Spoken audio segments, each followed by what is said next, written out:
We're diving into a bombshell article written by Pedro Orta, a former CIA officer recently interviewed by Tucker Carlson, who is now calling out Christian leaders by name for shielding Joni Lamb and refusing to confront disturbing allegations tied to the Daystar television network. The article is titled, "A Rebuke to the Enablers. Cease Shielding Joni Lamb and Confront the Criminal Actions at Daystar."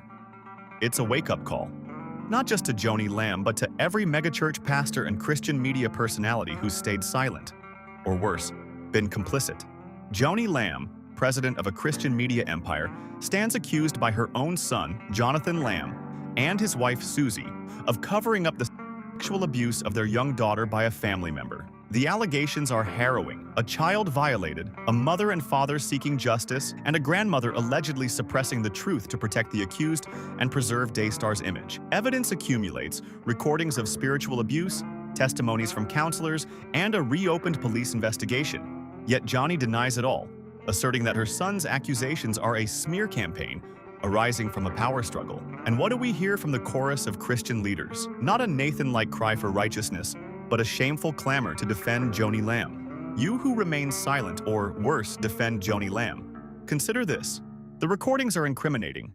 Joni's own voice, allegedly bullying Susie into submission, echoed by Jimmy Evans' manipulative threats. The expense reports are indefensible: $100,000 of ministry funds spent on a lavish honeymoon while a child's trauma is dismissed. The pattern is clear.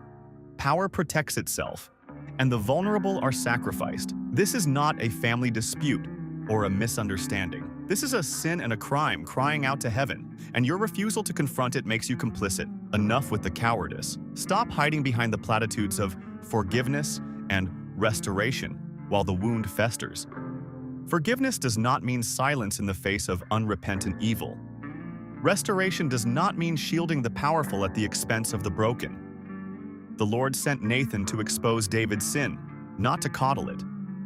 If Joni Lamb has covered up abuse, as Jonathan and Susie allege with mounting evidence, she must face her Nathan moment, whether through the courts, the church, or the Almighty himself. To every minister supporting Joni Lamb, you are not defending the faith, you are defiling it. Repent. Call for truth. Demand accountability. And to Jonathan and Susie, hold fast. The Lord of hosts, who avenged Uriah, stands with the oppressed. Your cries are heard.